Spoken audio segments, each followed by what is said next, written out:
This is the Impressions Exchange Podcast. Impressions Exchange Podcast. Where all topics impacting the graphic imaging and printing industry are addressed via in-depth news coverage, analysis, and timely interviews.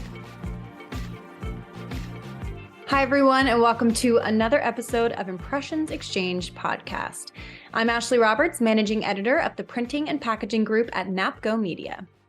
Today is an episode you do not want to miss as you prepare for the year ahead. My guest today on the show is Andy Paparozzi, Chief Economist at Printing United Alliance.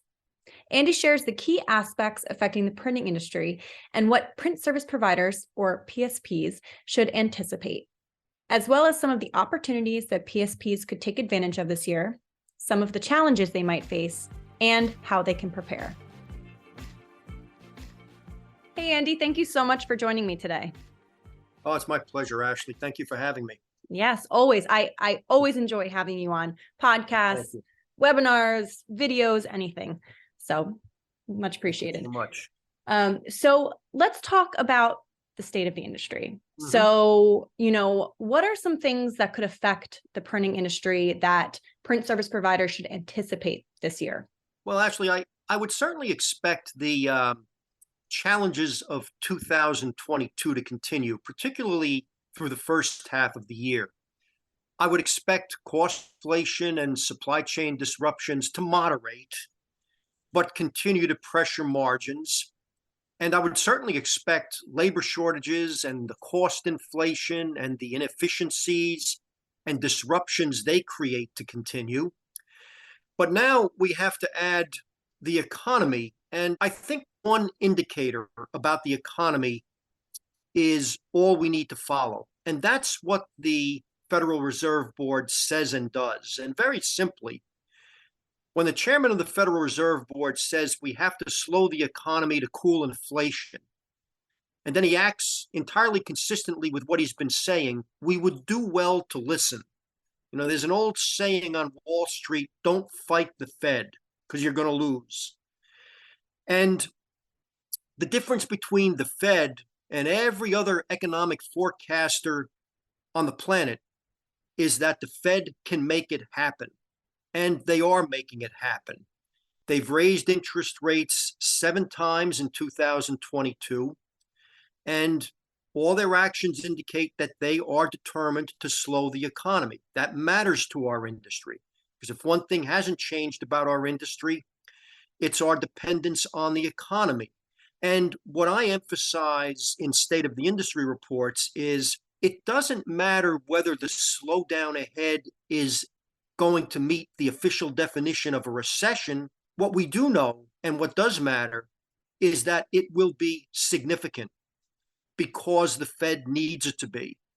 And it will redistribute market share from the unprepared to the prepared. And it will create winners and losers. And our opportunity in 2023 is to figure out how to be on the right side of the market share redistribution. Wow, thank you so much. So can you discuss then some of the opportunities that PSPs could take advantage of this year? Yeah, that's the key thing there, Ashley, is we've got to remember, first of all, just to answer your question, number one, always remember that every economic downturn creates pockets of opportunity, every single one. And that's what we have to remember. For example, some markets hold up well. Members of our State of the Industry panel are very enthusiastic about events, travel, tourism, which they fully expect to continue benefiting from the release of pent-up demand created during the COVID lockdowns.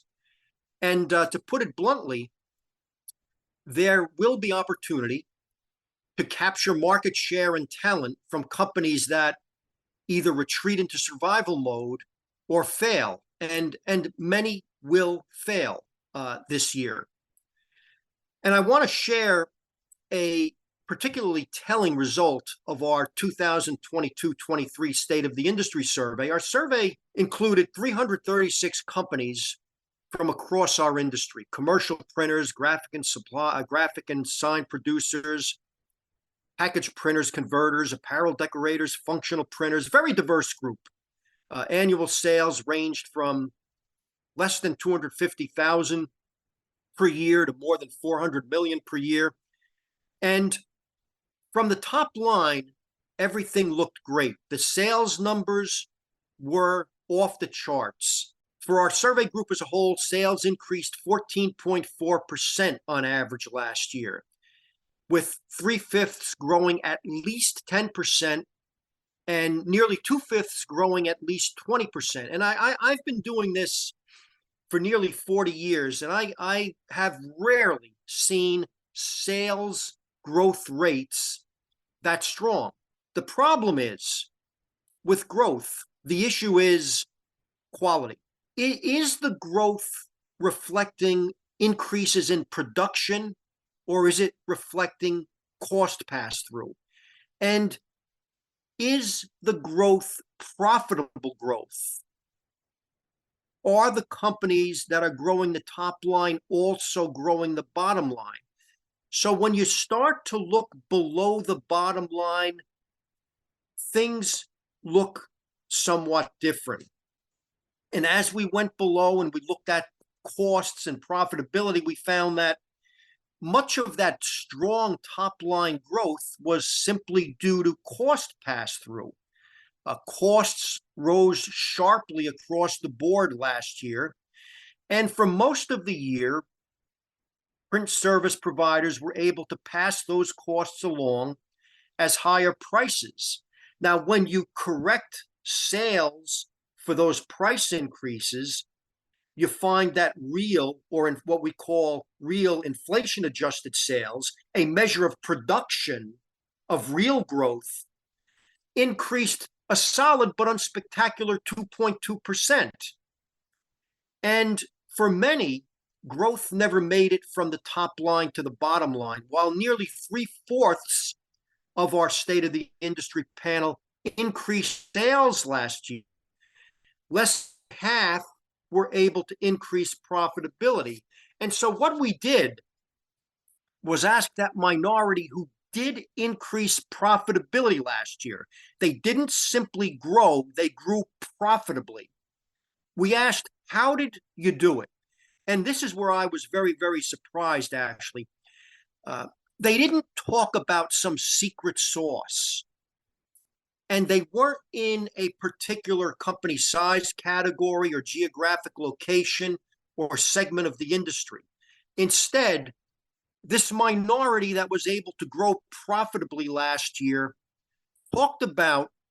credited their success to being able to stay focused on and effectively executing basic business fundamentals, despite all the distractions created by fractured supply chains, severe labor shortages, and the worst cost inflation in decades. So they credited their success, again, not to some secret formula, but to, for example, creating barriers to entry or sticky work by getting involved in their clients' jobs earlier, staying involved longer, and satisfying a broader range of their communications needs.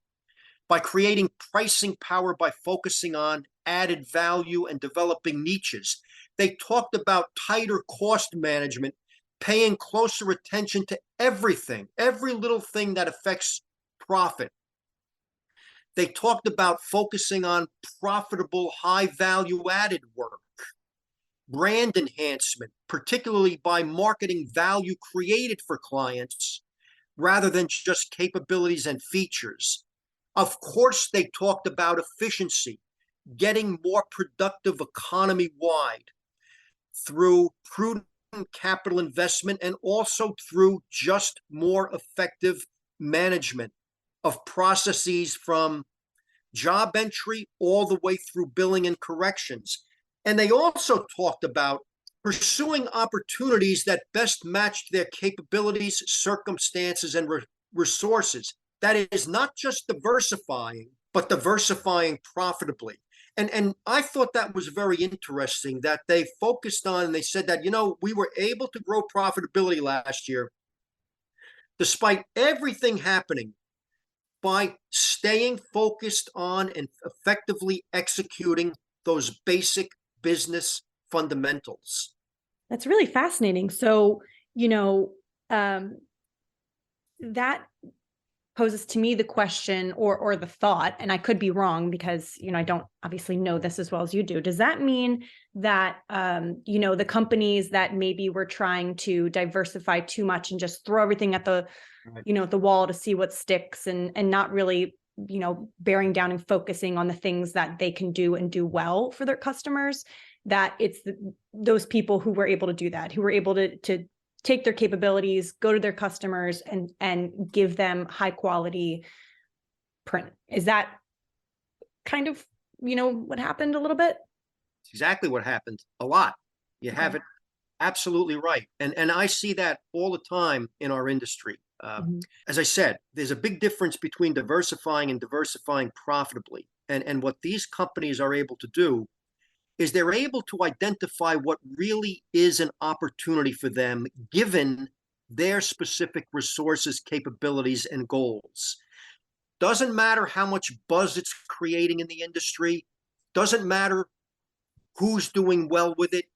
What they're able to do is assess whether an option truly is an opportunity, given their customer base, given their labor force, given their skill sets, and they are able to be very, very selective in the services they add. And they greatly increase their chances by doing that kind of opportunity assessment of both enhancing their core capabilities and expanding those capabilities. And the other thing I find with companies that don't do that kind of assessment, that, well, to use your term, they throw everything at the wall and hope something sticks. Not only do they not diversify profitably, but the distractions created by trying to go in all these different directions undermines their core capabilities. So they get hit from both sides. And again, that's something I think that we have to keep in mind in our industry. We talk a lot about diversification, a lot about convergence. We've got to remember, and the results of our State of the Industry survey, the folks who not only are growing, but are growing profitably, they reinforce that there's a huge difference between diversifying and diversifying profitably, and knowing exactly what you're getting into when you pursue a new service or market, and exactly what's going to be necessary internally and externally to enter that market profitably. So that you're absolutely spot on with that point. And something you said that I think is important to pull out here is that it's listening to customers too. What they need and meeting their needs rather than telling them what they need and trying to do something that they're not going to want. So really, exactly. Yeah, I think. I to your point, and I should have made that point. What these companies also do is when they diversify, here's one of the long list of distinctions, but you reminded me of it. One of the things they do is they look for services, for products that are essential to their clients, not just nice to have, that really make a difference in their clients' businesses.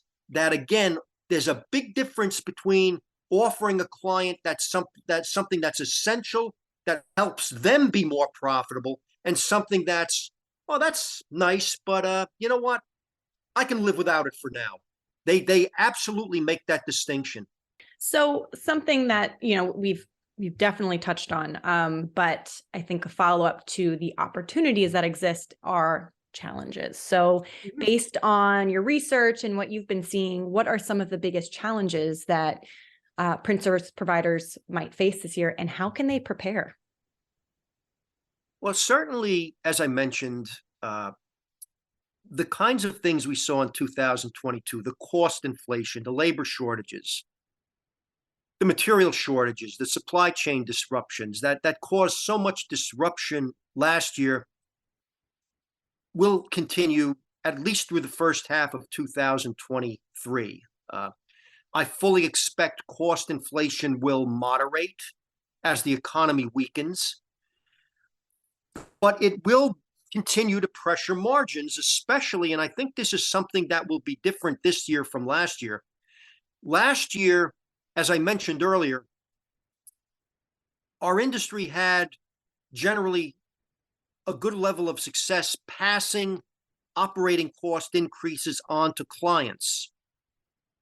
This year, I anticipate that, or I expect that resistance to price increases will grow as clients try to protect their margins and markets as their markets and the economy weaken. So whereas last year we were able to protect margins by passing along much of the increase in operating costs, this year I think we'll find resistance to price increases stiffening as clients try to protect their own margins from a weakened economy. Supply chains are certainly slowly healing and stabilizing. We see that throughout our state of the industry research. However, markets for key substrates and consumables are still so tight that prices continue to rise. And the labor shortages, we know all about that. That's just chronic in our industry. In fact, we asked our State of the Industry panel what they expect their biggest challenges to be through the first half of 2023. And I'll bet you can guess what the responses were. Rising labor costs, number one. Rising substrate costs, number two. Yeah, the market, supply chains are healing. Supply is becoming somewhat more stable, but the markets are still so tight that prices keep rising. So rising labor costs, number one. Rising substrate costs, number two. Labor shortages, number three. And as a result, and this is another extraordinary result of our State of the Industry survey, 85.4%, 85.4% of the 336 companies from across our industry are concerned or very concerned about maintaining profitability in 2023. And as I mentioned earlier, I've been doing this a long, long time, and it's extraordinarily rare to find that 85.4% of the participants in our research agree on anything. And it's understandable because, again, of the pressures on costs and the growing resistance to price increases and the inefficiencies and disruptions created by chronic labor shortages. So in terms of how do you prepare, I'd go back to what we talked about in the previous question, and I'm taking this directly from companies who were able to grow profitably last year despite all of those problems. And I would say their solution last year is exactly what we have to focus on this year again. Attention to fundamentals and effective execution of fundamentals will be just as important this year as we deal with this unforgiving combination of a weakened economy and moderating but continued cost inflation. And it's quite an accomplishment for these companies to have been able to stay focused and stay effective in executing despite all the distractions that we had in 2022 and in 2023. So that would be my advice. No silver bullet, no secret formula. It's the fundamentals, focusing on them and executing them.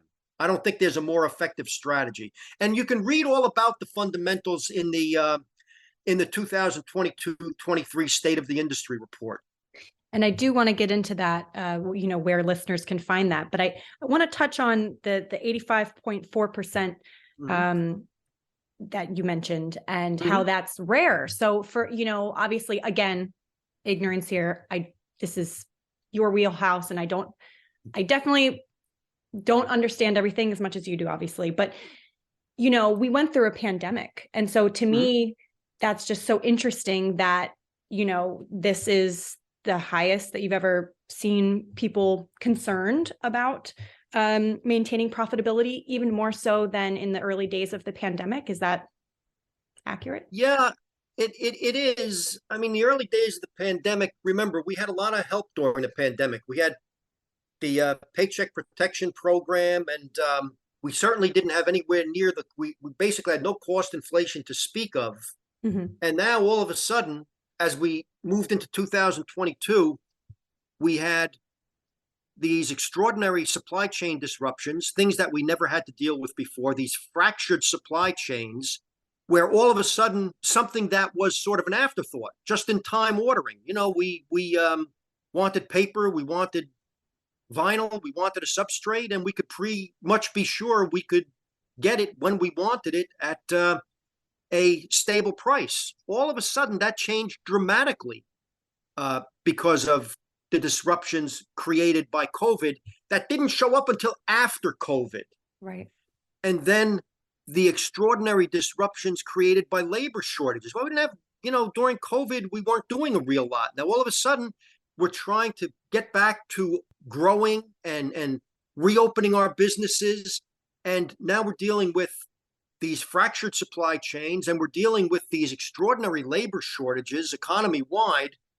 And we're seeing the effects of all of that on our costs. So that's really why this 85.4% number is so exceptional, because it's rare in our industry that we've ever seen this combination of pressures on margins.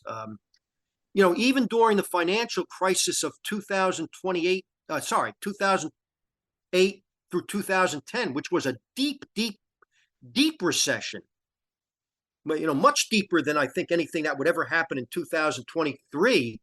Even then, we didn't have the kind of disruptions we do now and have had to deal with last year. So, to me, that's a statement that our SOI panel really is a reflection of what is happening in our industry, and they speak frankly about industry conditions. That this is what we're dealing with. Let's not sugarcoat it, and this is how we think we can turn it to our advantage. I love the honesty and the kind of blunt looking at how the industry actually is. And it's great. And I think it's incredibly helpful. So about the State of the Industry Report, where can listeners find it? The State of the Industry Report, we just are getting ready to post the 2022-23 State of the Industry Report to the Printing United Alliance website. And it is available only to Printing United Alliance members. It is part of the State of the Industry series, which is generously sponsored by Canon. So thank you to Canon for making all this research possible. And it is one of 4 reports we issue. We issue a report quarterly. Each report not only reviews our industry's performance and prospects, critical issues, defining trends, but as we talked about earlier, how some companies are making those issues and trends an opportunity rather than a threat. And all reports in the series are posted at our printing.org website. And I say again, they are strictly available only to Printing United Alliance members. Perfect. And I will include that information in the description for our listeners. Andy, thank you so much for joining me today. This was just so informative, incredibly helpful, and I hope to have you on another episode. Well, it's my pleasure. Again, thank you for having me, Ashley. Of course, anytime. The Alliance's Andy Paparozzi is instrumental in assisting members and the industry at large on a variety of economic issues, forecasting, and research, including with the issues discussed today. He can be reached at apaparozzi@printing.org or by calling Printing United Alliance offices at 888-385-3588. If you are interested in learning more about how to access the report mentioned in today's podcast, as well as the extensive resources and subject matter experts available to you from Printing United Alliance, visit printing.org. I will include that information in the podcast notes. I want to thank Andy for joining me on today's podcast, and I want to thank all of you, our listeners, for tuning in. Stay tuned for the next episode of Impressions Exchange podcast.